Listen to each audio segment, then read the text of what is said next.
I'll show you. Good evening, everyone. Ready to begin? Find your places. And welcome. And this is my friend David. He's going to start us out. Yeah, good evening, folks, and welcome to the final event of this winter season of the Tony Woiak History Festival. These programs are a shared endeavor of two local organizations, the Washburn Historical Society and the Washburn Heritage Association. This season has been sponsored by the Apostle Island Historic Preservation Consortium. And we would like to thank that conservancy for their support. And we thank the Harbor View for this wonderful space that they have us host us in. And we are also thanking our the audience, and really sincerely we mean that, because you have been so supportive. We've had record numbers this winter season, and that just is really reassuring when we put in the work to get it ready for you. So thank you for keeping coming.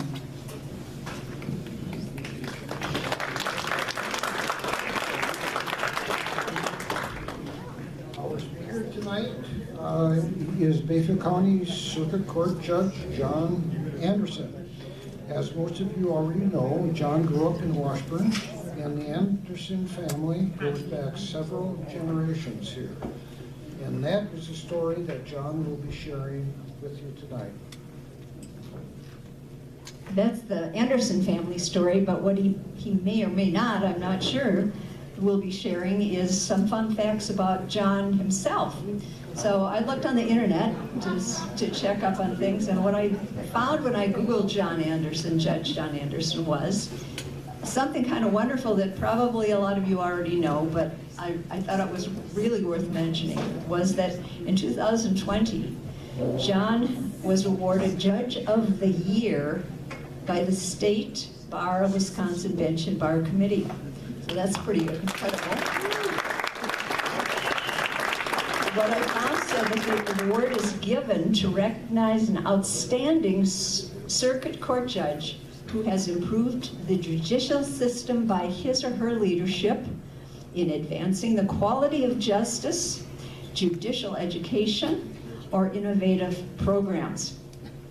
And interestingly, because 2020 was a COVID year, the honor had to be given virtually because they were unable to gather together at the annual member recognition celebration. But what this meant was that John's acceptance comments have been recorded and preserved on YouTube. And it's a brief 5-minute speech, so I encourage you to look for it. And John opens with, "Greetings from beautiful Bayfield County." And then he goes on to give credit to the people he works with here. And he calls himself one of the lucky ones because of the dedication of the good, progressive, forward-looking, dedicated citizens of this area, which I thought was really sweet. And then in another article connected with the same award and prize, John said, "I love my job."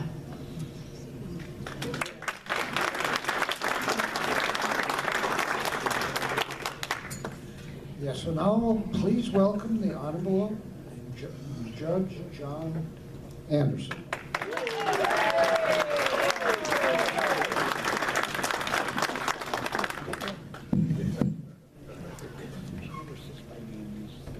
All right, so don't go Google that and watch it. It's not as good as she said it is. Well, I got to tell you, thanks for showing up. Jeff, when I told Jeff I was going to do this, we said to each other, he goes, "Who's going to come to this?" I mean, grocery stores are only so much fun. But you know, the story tonight, it's more than a grocery store. So I'm going to try and get through 130 years in an hour. It's not easy to do. but just bear with me. But I want to start out with a couple of comments. First of all, I can't cover everything, and so there's going to be things that we're going to miss. And there's going to be people here that say, oh, I wish you would have said this, man. I apologize right now. And for some of them, I know there's some, actually I'm going to do it right now. All the former employees, stand up.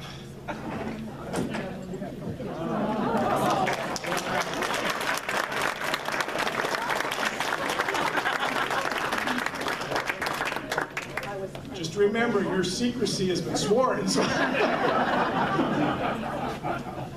there's some things that happened, you know, like at the Christmas in the produce room in the old store, you don't want to talk about on Christmas Eve. So, the other thing I want to say is, you know, I'm not up here to brag about our family, because we're nothing special. You know, 6 generations anywhere might be kind of unique, but it's really not here. And Washburn is kind of weird, and this peninsula is kind of weird. You know, we've got these family legacies of businesses. You got the Bodines over there, right?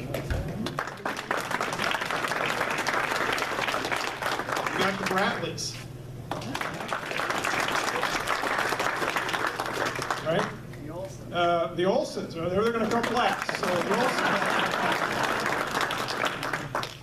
you know, the Rusches are now in their 3rd generation at the foundry. The Diegos ran Sandy's driving for how long? By the way, they got all their hamburgers from Anderson's IGAs. And Ross Marine, that's right. So there's a whole bunch of these businesses that are, and some of them are still here. And of course, they exist on the peninsula. They exist in Bay for the Rasmussens at Lakewoods and the Rondos and Cable. These are old generational businesses. This is Tetzner's, that's right. That's another one. They're 4 or 5 generation right here. They had an old meat market in Washburn. They were our competitors at one time. So, you know, we're kind of odd here. We're an oddball town. I think we all know that. We've known that for years, but it's special. It's special. So, you know, and Jeff also said, whatever you do, John, don't screw this up. So here comes the screw it up part. So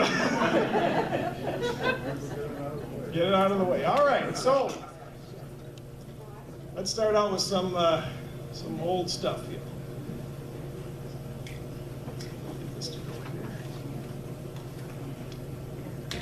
All stories have a beginning. So the first Anderson arrived somewhere in 1892.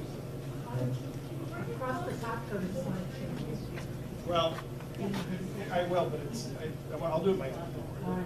I got it down, don't you worry. So anyway, we came here in 1892. Uston Anderson and Caroline Anderson showed up in Washburn. And, you know, to this day, some you may not know it, but we're still on Main Street. There's Harbor House. So after 6 generations, there's another business on Washburn's Main Street. So Uston came from the Homedal region of Norway, and he immigrated here in 1892. We don't know anything about his wife, Caroline, because I think she's our family's version of the first illegal alien. Because we can't find anything about where she came from or how she got here. We don't know if Uston met her in Washburn or not, but they did meet here, and they were married, and we'll talk about that in just a minute.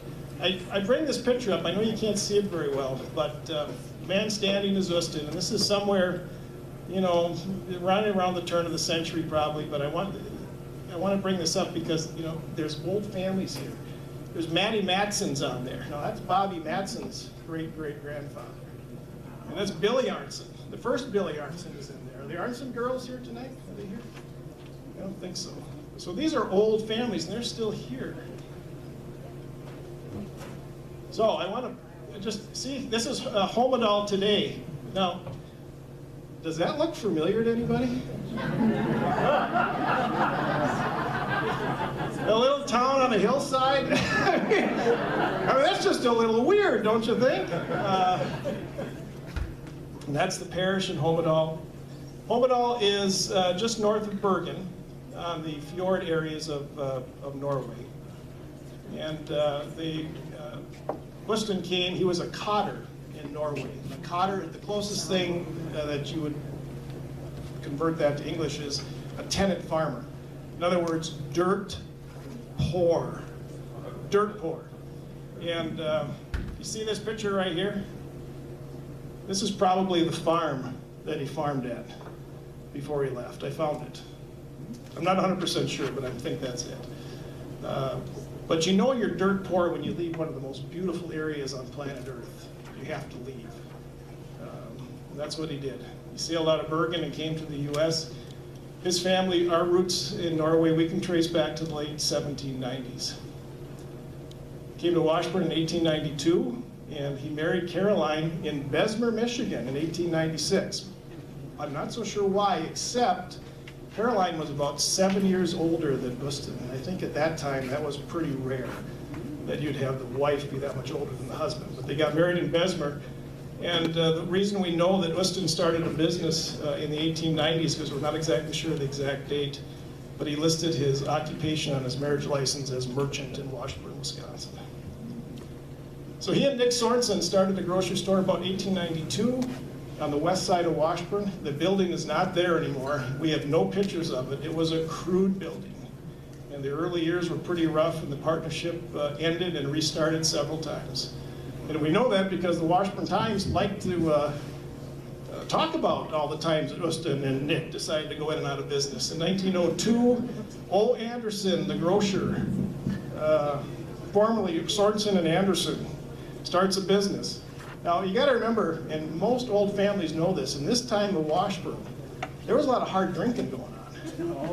And, you either had brothers in business together or partners, and, they did it for a lot of reasons. And one of them was, when one went on, as my family would call it, a toot, the other one would run the business for a while. And then the other one would go on a toot, and the other one would run the business for a while. So, trust me, that did happen. It happened in I don't know if it happened in every family, but I know it happened in our family, the twins. But, and again, in 1904, the Washburn Times says, dissolution of partnership. Notice is hereby given that the partnership between Nick Sorensen and Wuston Anderson is dissolved September 16, 1904. And then in October 1904, the grocery firm of Wuston Anderson, formerly Sorensen and Anderson, is experiencing considerable financial difficulty of late. The trouble, it appears, has grown out of bad accounts. No kidding. And then in 1905, Wuston Anderson has again reopened the grocery store in the place formerly occupied by the Sorensen and Anderson partnership. And these are copies of the things on the paper. So here's a picture of Wuston, Caroline, the two twins, my grandfather Arnold and his twin brother Oscar, and their younger sister Edna. And that's from 1908. The first years were pretty rough. From the Washburn Times in 1908, Anderson, the grocer, has moved his groceries into the Oisted building. Where's the Oisted building? Former cooperative store. Where's that? That's the old Anderson grocery store. So the building they had on the west side of town, they just abandoned it because it was in rough shape.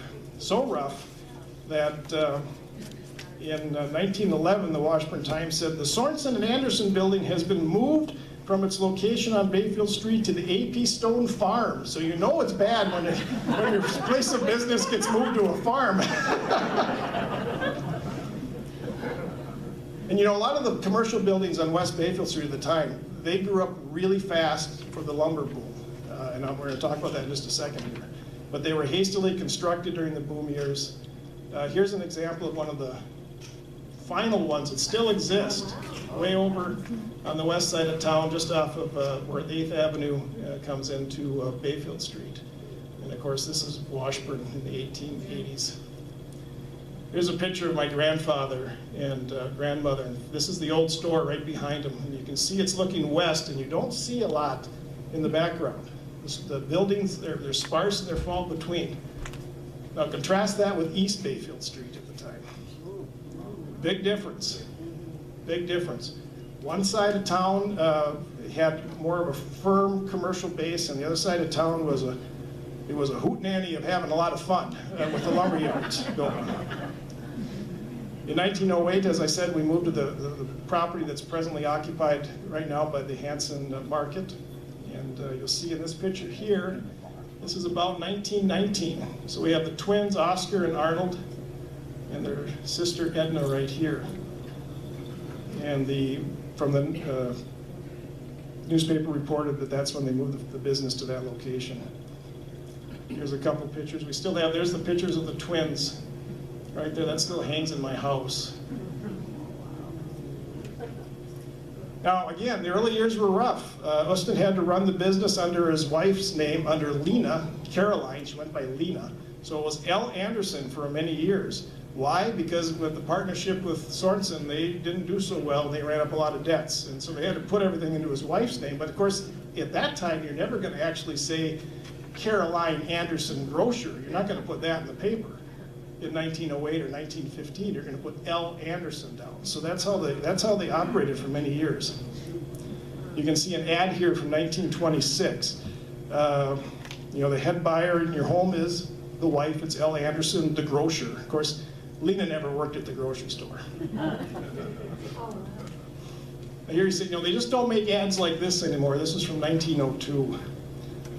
It reads, "You've got the world beat by a mile, Mr. Anderson. When it comes to saving a fellow real money, says a regular mail order houseman the other day."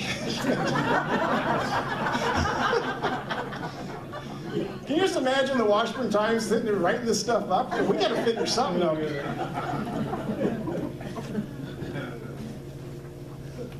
So in 1921, Ustin and Lena, they bought the Oysted building, took it into their name, and of course this ad is from 1921, selling fancy choice teas and coffees.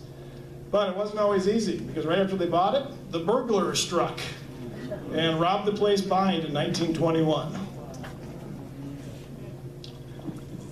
But it wasn't all bad, because the Washburn Times is reporting that Ustin's got an electric coffee grinder at the store. Can you imagine that? The excitement in Washburn. And this is what the paper said: "The machine is a dandy. It grinds coffee at a rapid rate." That's big news for Washburn.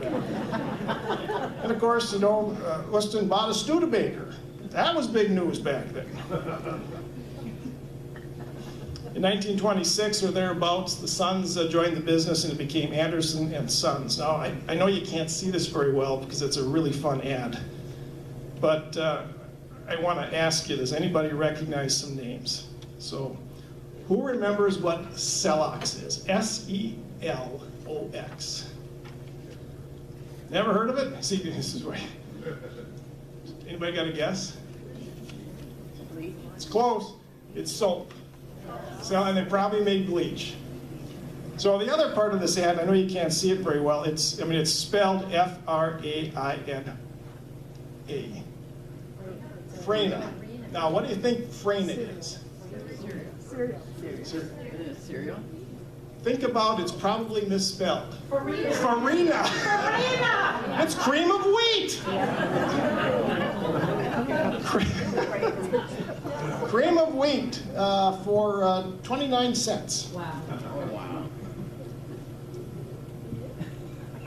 Seems a little high. Seems a little high. Well, we were still the cheapest store in town. Just ask us. My dad's old saying was, "At Anderson's, prices were born here and raised other places."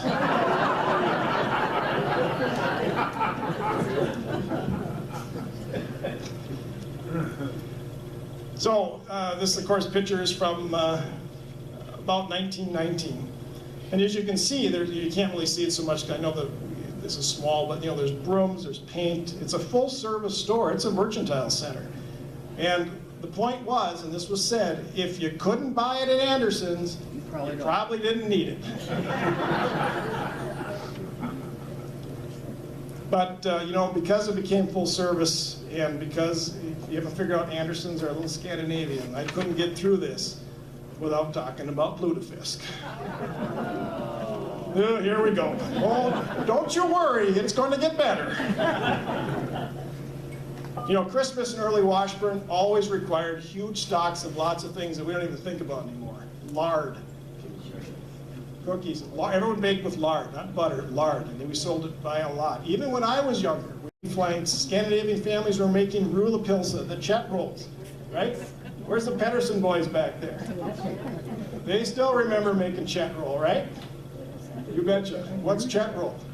Well, it's like silta, only better.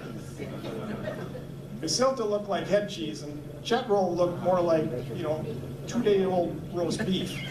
But it was just pressed meat. It was veal and beef, and it was all put into a case and you cooked it. And we had it a lot. And Dave and I love it. And David Christopher loves it. Jeff, he's kind of lukewarm on it. But we made sure at the store that we had all of those things because the Scandinavians ate that stuff up and we had to bring it. So I did want to bring out, we did have a lutefisk recipe, and it did say, step 1, take 1 lutefisk. Step 2, get rid of it.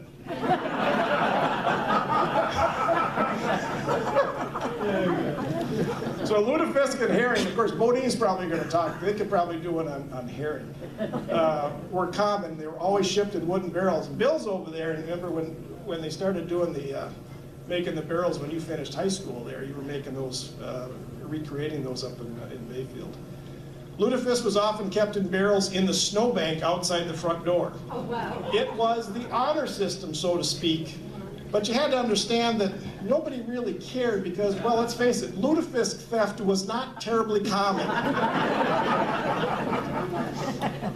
As the family story goes, wandering dogs throw a Washburn and come and lift their leg on the lutefisk barrels. It never seemed to stop anybody from buying them, and some customers said it improved the taste.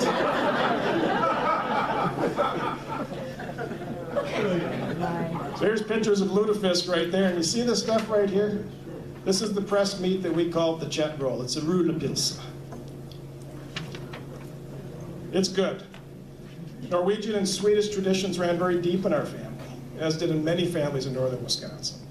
All the ads at the time talked for Christmas and all the things you can buy. And I'm sure I'm not the only family, we're not the only family that had the Norwegian table prayer, the smoke at Christmas and weddings and family gatherings and all that. By the late 1930s, a third generation started to show up. You can see in this picture, see this little guy right here? About 8 or 9 years old, that's our father. That's Robert. And he's standing with his dad, Arnold, and there's Oscar over there. And this picture's not very good, but you see this woman right here? This is where small town irony comes into place. It turns out, that's Verna Embertson, which is the great-grandmother of Brody and Ian Anderson, who are here, and the grandmother of David Christopher, who's here. So, of course, not them, but later on. So, now I got to thank Don Belial, Don Strum, for this one. I'm teasing. We're talking about Norwegian. So this is a letter of recommendation that Don found. The Strum family goes back with the Andersons a long way, and she found this in some of her family's stuff. Right, Don? Yep, yep. So if you can't read it, here it is. It's from Anderson and Sons. I love this name. Staple and Fancy Groceries, Flour and Feed. It's from my uncle, great uncle Oscar. To whom it may concern. Now you gotta remember, this is from a good Norwegian. This is a letter of recommendation from a stoic Norwegian. To whom it may concern, I recommend Norm Strum as a truck driver. He's okay. I gotta tell you, that's high praise coming from a Scandinavian. The family kept this letter. They're probably going, we never showed this letter to anybody. But we know it's from the 1930s because it says 193. Oscar just didn't fill in the date. But you know, the store always tried to be ahead of its time. So here's an ad. Your groceries by phone. Call in. Order your groceries. We deliver. We deliver. This is back from the 1920s. And I got to tell you, Jeff and Dave and I, we were still delivering. And we delivered until about 1980, 1981. We were still, people would call in. You were probably delivering, Jeff, even after that, on the sly a little bit here and there. So. I wanted to show you this because these are fun pictures. These are old family photographs. This is of the late 1920s on Devil's Island. And the only reason I bring this up is the family brought it. There's the lighthouse. The lighthouse was only there for maybe 5-10 years. There isn't a tree on. It's denuded, and you can still see it. There's absolutely no trees out there on Devil's Island. And I wanted to show you a picture. This is Memorial Park. You see this building back here? It's still there, thanks to Gary Holman and some other people, right? All refurbished. Other family pictures of the Walker School burning down. These are in our family. In 1947, our father was a senior or a junior in high school at the time. And this is a post-World War II homecoming parade. The old Lincoln School was right across from the family homestead over on the west side of town. That's the Lincoln School, and that is one of the Anderson sisters, probably Kathleen right there, seeing the lawn outside of the Lincoln School. And I want to bring this up because this, back here in the corner, that's our father, Robert, and this is graduation from St. Louis 8th grade class. Oh, wow. Okay? There's somebody else in this picture. I don't think he's here tonight. He's right there. Anybody recognize those ears? Who wants to take a shot at it? It's Jimmy DeBell. Now, Jimmy and my dad, they were born about 2 weeks apart. Jimmy just turned 93. So I wanted to show this because Austin and Caroline were at the Norwegian Lutheran Church, and people haven't seen this photograph in a long time. This is what the altar, when the pipe organ still existed, in the Messiah Lutheran Church. So some people remember it. It was probably 1968 maybe when it came out. But I thought I'd just throw this in because it was just kind of fun. And of course the schools that the third generation all went to, Walker High School, Lincoln, Garfield, St. Louis, and Pioneer, which by the way was the first Bayfield County Courthouse in the city of Washburn, Pioneer School.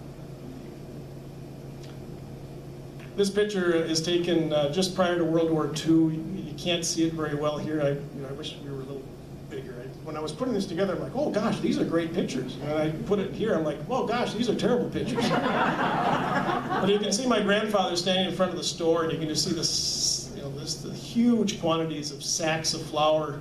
It wasn't uncommon at all at that point. When people bought this stuff, they bought it by the barrel. They bought 100-pound bags of flour and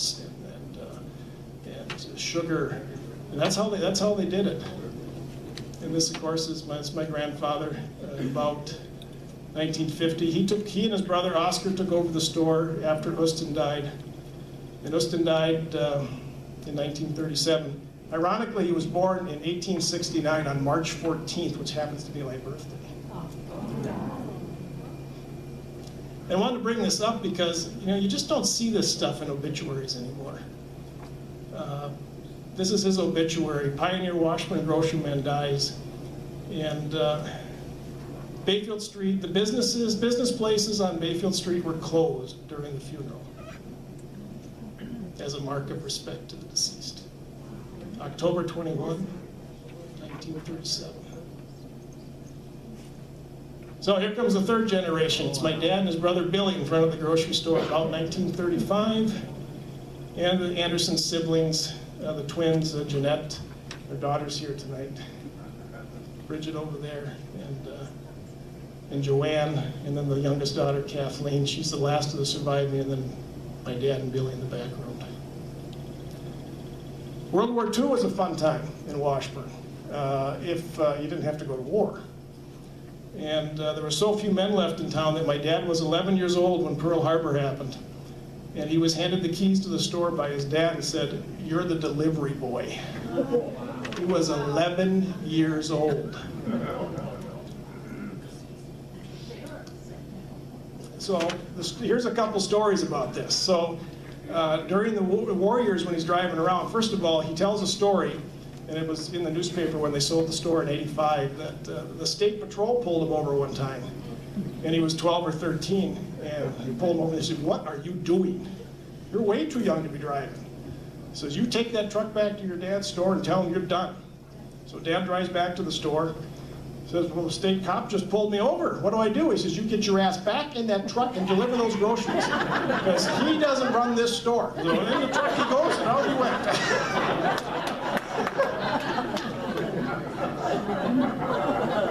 Later on, my dad used to say this. He says, "You know, I thought I made a mistake once, but it turned out I was mistaken." So he swears up and down he had one car accident his entire life, and he's delivering groceries in Washburn. He's just by where the DuPont Elementary School is now. And it's around noon, and he's delivering groceries, and Grandpa's heading home for lunch, and the two of them have a head-on collision right at the intersection and hit each other. I couldn't find the article, but it is in the newspaper. So after the war, when he turned 16, it was time. At that time, the sheriff gave you your license. So he goes up to the sheriff in Bayfield County, and to apply for his license, the sheriff looks at him and he says, "Oh, for goodness sakes, Andy, you've been driving for so many years. Just take it. You have to take the test. Just go." So that's how my dad got his driver's license. And he swears he never had an accident after it. So during World War II, there were rations. If you can imagine things like people were only allowed 4 gallons of gas a week. That's all you were allowed. And you rationed sugar and rubber and all types of things. But the store was given extra because the only way to do this efficiently is you couldn't go buy your stuff because you weren't going to take those 4 gallons, and waste it running back and forth to the store. So they were going to deliver everything. So the store got extra, and at that time there was 80 to 100 deliveries per day. One truck just driving around. And the grocery store acted like a bank, and this happened for, even when I was young there, people would come in with their payroll checks and cash them at the store. They did it all the time. And you had to have a lot of cash on hand because that's what people did. And one of the reasons they did it is the only way people were going to survive, it was all on credit, and the store had to give credit to almost everybody. So, and of course a lot of them were DuPont workers, so when the DuPont workers got paid, the first thing they did, the wives would come in with the check, cash the check at the store, pay the bill, and then run up another line of credit right afterwards. And that's how things worked. And it worked for years. And of course, we weren't the only one to do it, but you had to run that credit. And we did that up until the 1980s. And I will say this, and we all heard these stories over and over again. And I'm just going to tell this one because right before I got married, Stella Zanto, my ex-wife's grandmother, came up to me and she kind of tugged on me. Maybe I remember Stella. She wasn't the most bashful person in the whole world. But she kind of yanks on my shoulder and she says, I want to tell you that if it wasn't for the grocery store, we couldn't feed our family. Because we had to buy on credit. At that time, Blackie Zanto was on the boats, and when he would come off the boats, he'd bring the check, and that's the first thing Stella would do is go to the store, pay off the bill. And we did that for years, until the early 1980s, I think, to a certain extent. Listen, it was a horrible business decision. It didn't always end well, but it was the right thing to do.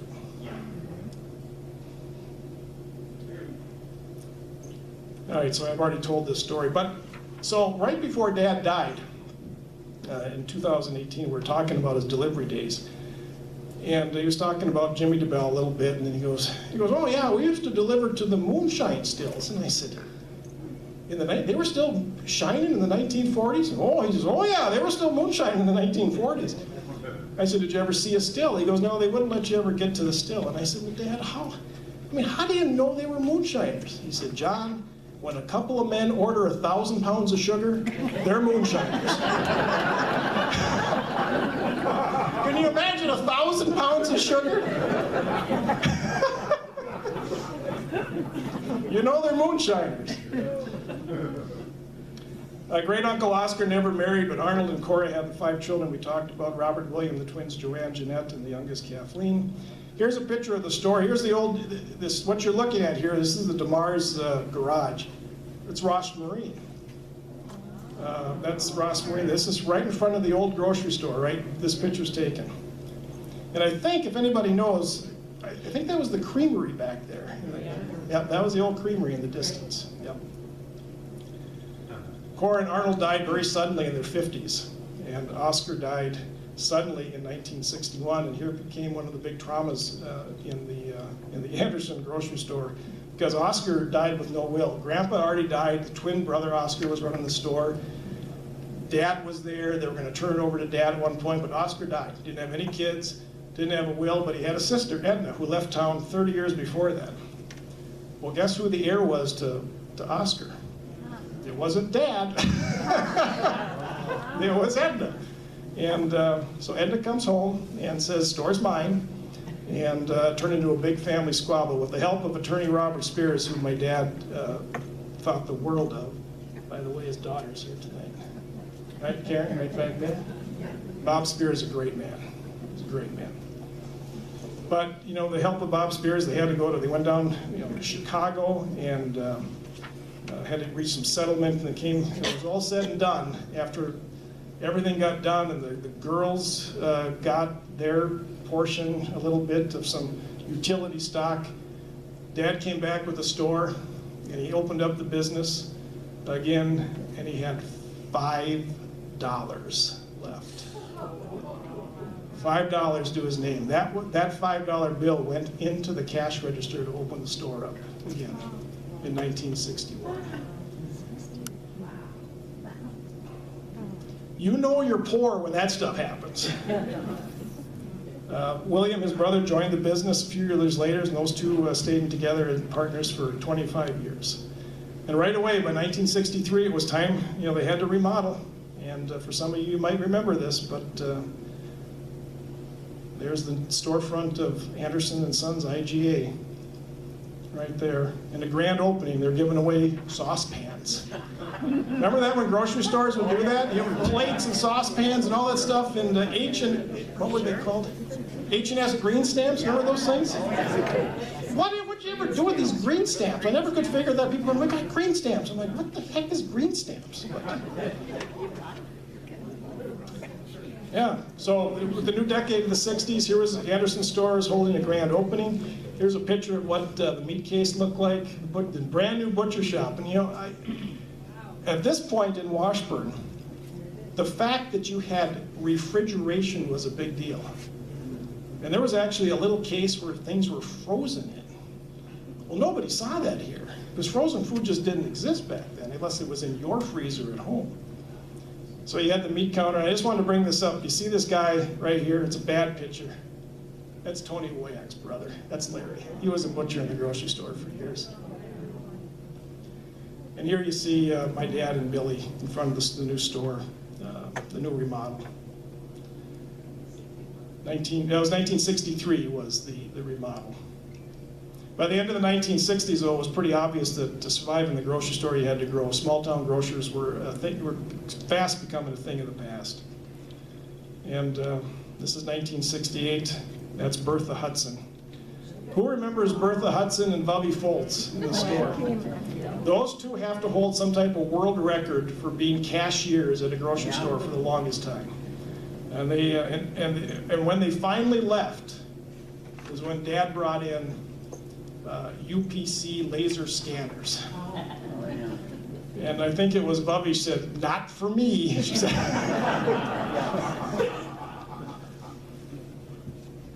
But you can see this is right about when it became important to start changing the way grocery stores were built. This is the butcher shop, the produce, the frozen foods. Imagine this section right here. You see that? That's the frozen food section of the grocery store. An 8-foot case. And it probably just had ice cream in it, and that was it. Here's the homecoming float as we were leaving the IGA float. And one of the aisles from 1963. 1972, it was time to build a new store. 1961, you had $5. 1972, it's time to build an 8,000 square foot brand new store. This was clearly the biggest investment in Washburn's Main Street in decades.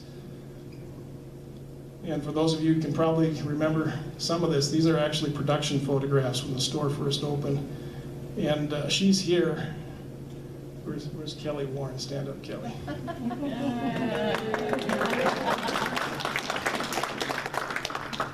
Kelly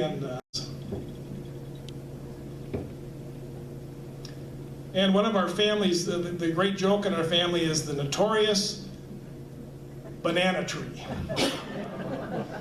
Yeah, you should try and keep this thing clean sometimes. So here's the new supermarket was opened in 1972. The contractors put an ad in the paper congratulating them.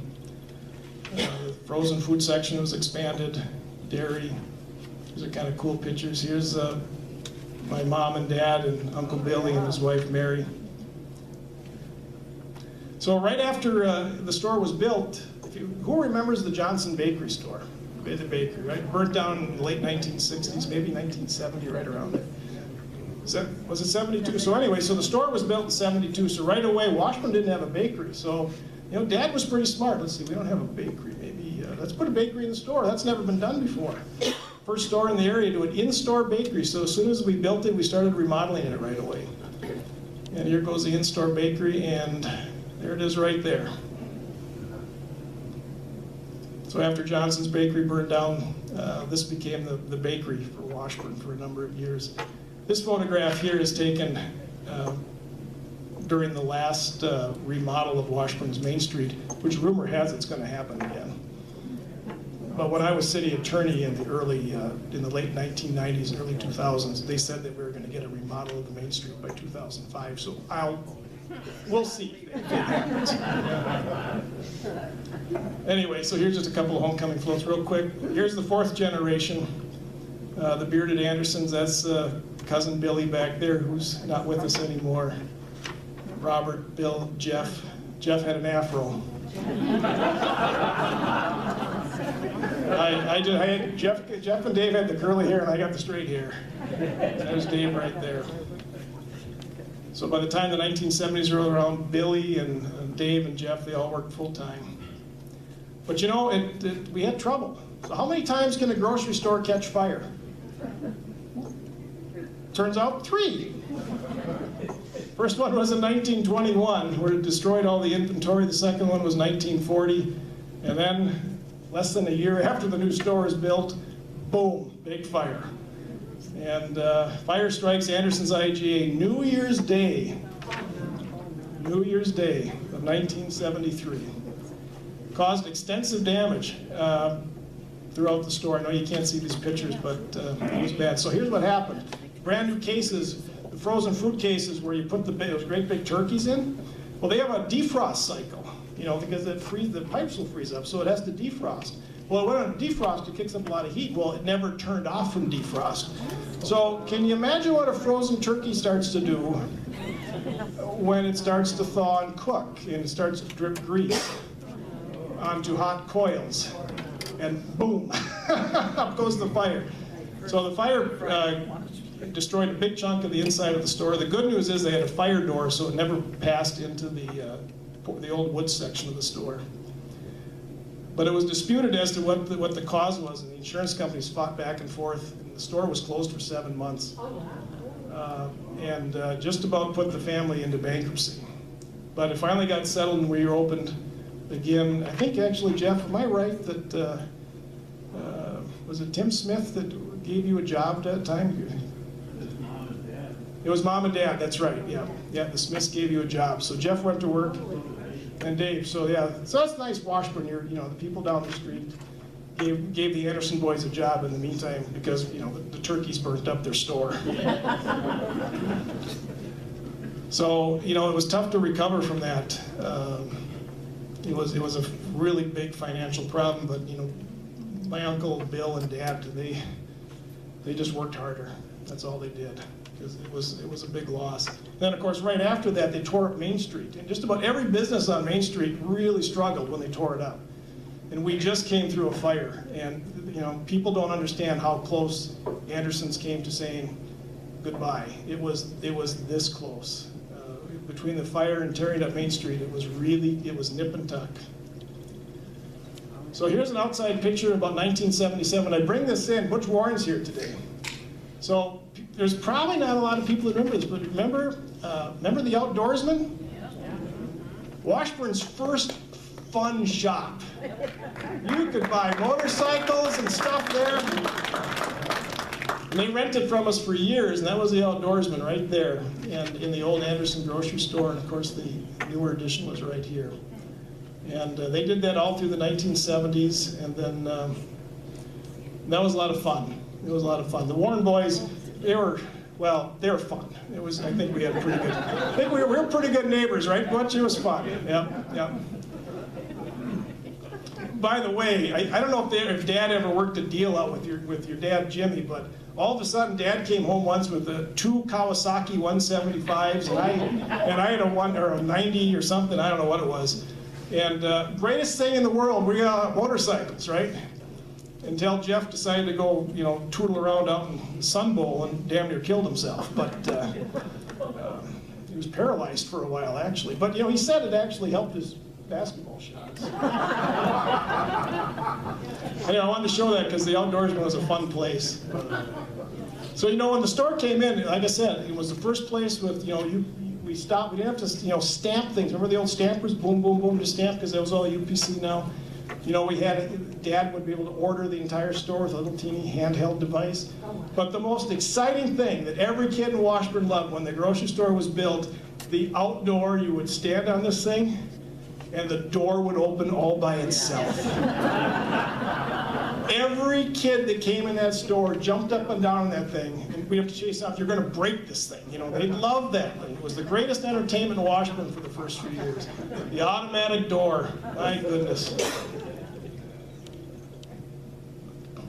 So as we moved into the 80s, the final years, the Washburn Centennial, and eventually the sale of the business.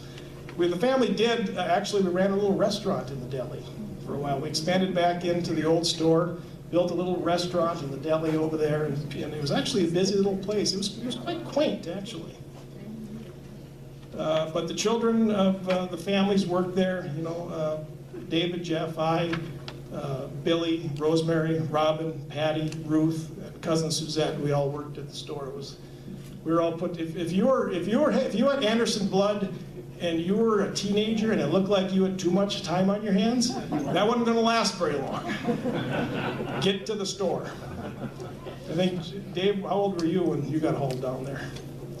5, yeah. My first job was on Saturday mornings at age 11.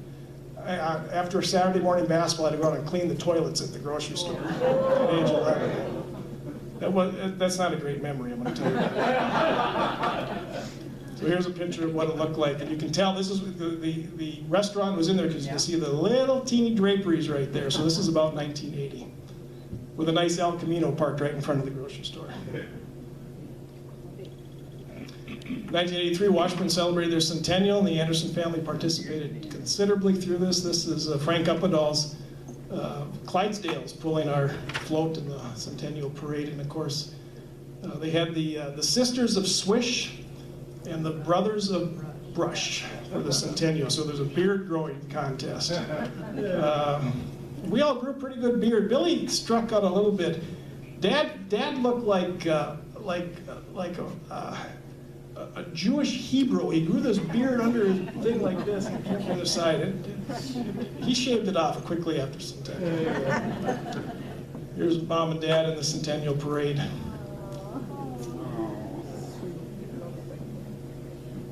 And there we are. We're in Centennial in front of the grocery store. People don't know this, but Mom co-chaired the Washburn Centennial, and she was pretty instrumental in this crazy idea that Warren Nelson and Betty Ferris had for this thing called Souvenir Views, which was kind of a brainchild that was, substantially born at my parents' kitchen table. And it was, I came home from college a couple times. This is no offense to anybody, but I came home and I'd ask Jeff. I said, "Who are all these hippies in our house? What are they doing? They're going to put a musical on?" I said, "Mom and Dad are going to do a musical? What the hell happened? I've been gone for 2 years. I mean, what happened?" But I'll tell you what, I mean, it may still, you can make a valid argument. If it wasn't for souvenir views, there wouldn't be a Big Top Chateau.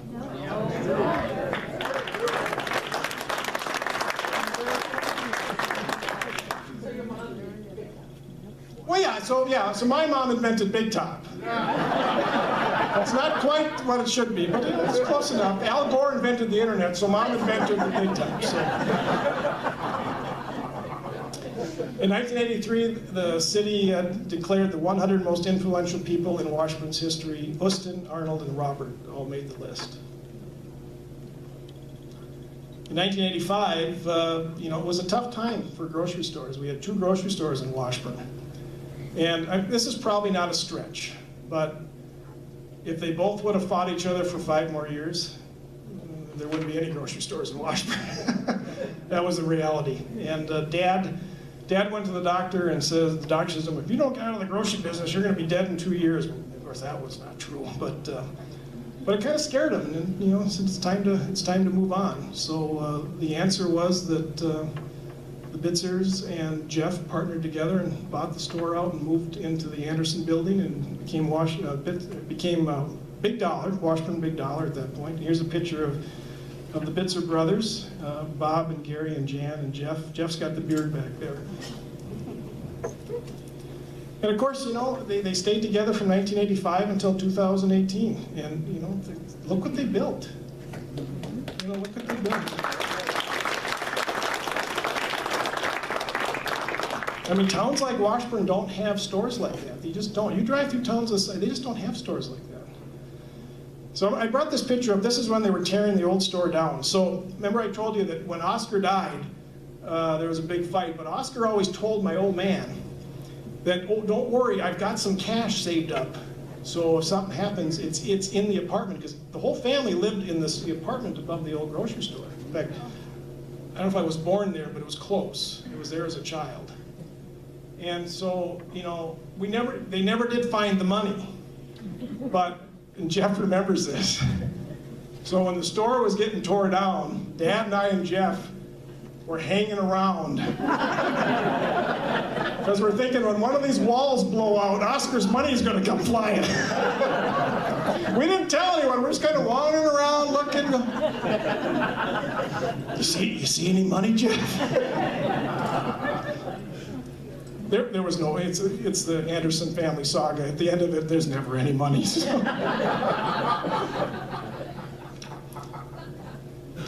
here's the 1998 supermarket when it opened. It was a big deal. It was a great store. It was a great addition to Washburn. So the 5th and 6th generations worked at the store. It was a family habit, as you always know, that the kids went to work. Jeff's kids, my son worked down there. David's grandson worked down there. Even Dad came out of retirement a few times, even though Jeff didn't want him to. I'm going to say one story with my dad. If the old adage is that nobody ever said, "I wish I could work another day." Not my dad. That was his goal in life. He loved working. He'd have worked right up to the day he died if he could. But our footprint isn't just the grocery store. No. So, Colonial Apartments. My dad and Bill Foss partnered together and built Washburn's very first apartment building in 1969. And the kids had to work there too, so the Foss kids had to mow the lawn in the summer, and I and Jeff, we had to go down and shovel in the winter. 67, okay, yeah. Jeannie says she's in high school, so okay, 67, it was, yeah. And so when they built it, was an 8-plex, still there. I think Max Lindsay and his wife own it now, I think. I'm not 100% sure about that. But the rent was $180 a month. And that included everything. Marina townhouses, the condos. My parents were partners with that, which was a financial disaster, by the way. But anyway. And of course, 1996, Robert and Carol were honored as honored citizens for their lifetime commitment. I'm going to get through this real quick because we're almost done. So, the new chapter. the law, electrical, and chocolate. 1989 to the present. So I didn't go in the grocery. I love the grocery business. If I had a chance, I'd have stayed there my whole life. I love the business. But when you're the little brother, you're not going to get very far in this thing. So off I went to college, and that was Bob Spears and Jack Carlson and Tom Lindsay needed a lawyer when I got out, and I came back to town. I'm lucky for them to hire me. Like to judge this part. I'm only going to put this in there because it's the greatest picture of all time of a judge when his two kids can hop up on the bench when he's getting sworn in for the first time. And I only put this in there is because the greatest campaign manager of all time is my brother Jeff. He walked around Bayfield County putting signs up with me like you wouldn't believe. 400 below zero, we're out there putting signs in. Don't ever run for office in the winter. Dumb idea. Fifth generation starts a new business in 1905. David Christopher starts Anderson Electric. And in 2015, everybody's vice. Harbor House opens up. And that's David Christopher and Gina Marie. And I can't end the story without saying something about skiing. And we're the only family, until about 2 weeks from now, that has ever been able to say, we can put 4 generations on downhill skis at the same time. 4 generations. Dad skied until he was 86, and so it's Dad, Jeff and I, our kids, and then there's Ian over in the corner. He was about 14 then. He was the 4th generation. Now in 2 weeks, the Harmon family meals here. They're going to tie that record.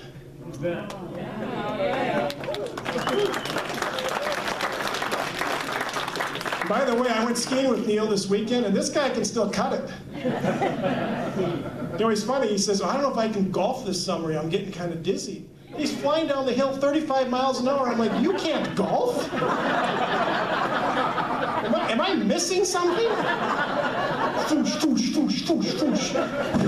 I don't think I can swing a club. Really?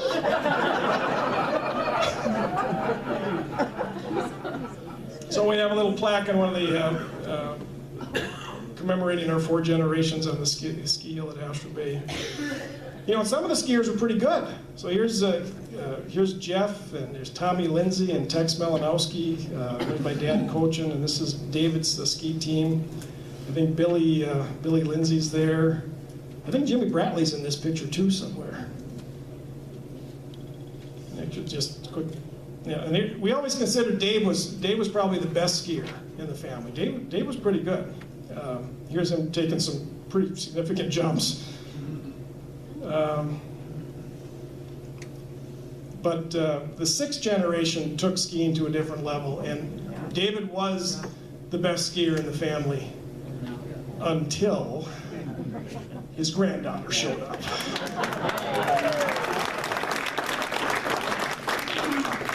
And you don't have to know anything about alpine skiing, but just take a look at this picture, and you can see that girl can ski. Yeah, so Davina plays pretty well in back-to-back state appearances, and she took 5th overall, but she did make the national team that placed 3rd, and that was a pretty big honor. Dad was a lifelong skier. He skied until he was 86. Mom skied until she was in her 50s. Dave still skis. You're what, 400 years old now?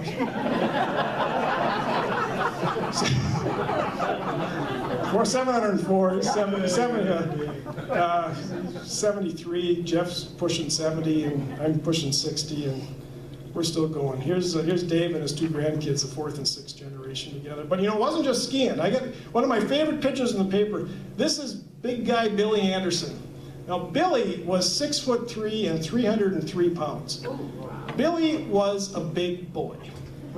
So here he is playing against Mellon, and he's blocking 3 Mellon players at one time. It's a great picture. There's Jeff playing basketball. Jeff's son at the regional championship in Marine playing basketball. But it isn't always, the 5th and 6th generation are still playing. And Brody and Emily, stand up over here. This is Emily Montgomery. She's the 5th generation. Don't hold it against her. She plays for South Shore. But I'll tell you what, Ernie's back there and he's saying that's just fine, right, Ernie? And of course there's Brody. And I want to just point out that, you know, Emily scored her she's only a junior, she's just scored her 1,000th point. Wow. And she did it for Washburn Gymnasium. Back, and she's coaching this year as a 19-year-old. She's the youngest coach. And she just took her team with Kathy Radke down to state. I want to put this picture in because this is Gary Holman's brainchild. And this is out at the golf course out here, and that's Neil Harmon with him. So I think it's the 6th or 7th hole, there's a tree that Dad hit every single time he golfed. So Gary put this sign up. And by the way, it was also the day that Gary gave us COVID too. Thanks, Gary. So he puts a sign up that says, Robert Andy Anderson was a good man who loved loved to golf here. He had many friends, one of which was not this tree. The sign still sits out there, so we're indebted to the Holmans forever. Now we're almost done here, so these are just pictures. Ian Anderson was on the last state tournament team for Washburn. They went to state, and of course, Davina. These are banners that hang in the high school, and Davina's names are on the ski banners. And these are the final 6th generation boys. This is Brody and Hawken, and Prince Hawken we call them. And they're in high school now in Davina, so this is their 6th generation. One last thing, you know, the one thing that we've always tried to do is give back. And there's not many organizations in Washburn that didn't have an Anderson volunteering. A lot. And I mean a lot sometimes. And it goes from Uston all the way. You know, Uston was the first on the city council. David Christopher's on it now. There wasn't anything that Andy wasn't involved in. I mean, he was involved in everything. And Jeff and I and Dave, we've all been super active. And it had nothing to do with, you know, patting ourselves on the back. It's just that's what you had to do when you're in a small town. And the Chamber of Commerce here recognized our father for a lifetime of service to the community. So, as we wrap things up real quick, you know, we love skiing, we love boats. And things didn't always go well with boats. Sometimes the Coast Guard had to come get us. This boat here, Andy's driving it, this boat didn't sink. This boat did. And I sank it. No. There's a picture of it, and we had to drag it up on the shore after and by the way, it ran better afterwards, and we gave it to Gary Holman, he fixed it up, and it never ran better. So the key is boatings, you just gotta sink a couple. Don't worry about it, they run a lot better after you sink them. Here's a picture of Dad at the sand cut in the 1950s, and here's Grandma Cora out in an old Chris Craft runabout back in the 30s. And of course, Christopher, we call him Christopher, everybody calls him David, but he's Chris to us. Chris and I we were the underwater guys for the Anderson family. I became a certified diver when I was 14. I think Chris was 12 or 13. He was nuts. But you know, we're not the only family. There's lots of families that have these stories. Some have moved on. We've got, you know, people that have moved on to do other things. Jeff's son owns House of Note. If you ever get a chance to go out to the cities and go visit that place, they do some wonderful stuff with violins and cellos, and it's just really a cool place. You know, so there's lots of people in this town that have given sweat and tears to help Washburn grow. Our story is not unique, but it's just one of perseverance. The one thing is, we don't give up, and we are not afraid to fail, because trust it, we've done it a lot. So I did want to end this, because this is really important. The best thing about all these years in town for our family is all the relationships we had with everybody we worked with. That was by far the best. You can't put a price tag on this, because there's hundreds and hundreds of people that worked at that grocery store over the years, hundreds of them. Doctors and teachers, businessmen, you know. Mike Pedersen, you worked there. He even helped remodel the back after he went, you know, right? So, you know, so it's been a lot of fun. It was a great ride. But I gotta tell you, we're not done yet. Thank you, Washburn.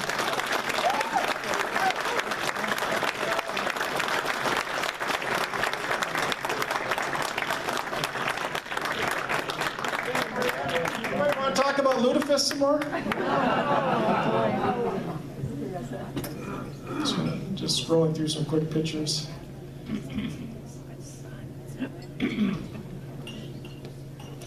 This one always cracks me up. This is the stud muffin Jeff when he graduated from high school.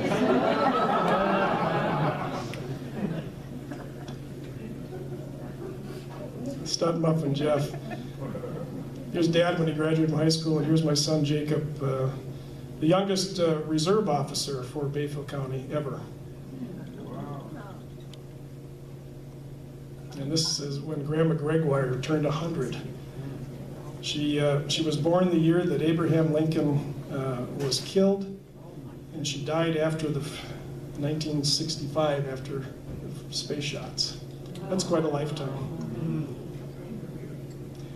I only put this up because sometimes we're not big hoarders in our family, but this picture here is my son. This is Jacob Petter, and this is his son Jackson Petter. Oh wow! And they're wearing the same suit. Oh, it gets better. This is 1997, this is 2020, and that's me in 1964 in the same suit. Same suit, yeah. And we gave it to Patty Berg, had one of her kids taking a picture in it too. So the only thing we lost was, see that cute little blue bow tie? I look pretty good then. Anyway, Washburn, thanks a lot. It's been a ton of fun. Thanks.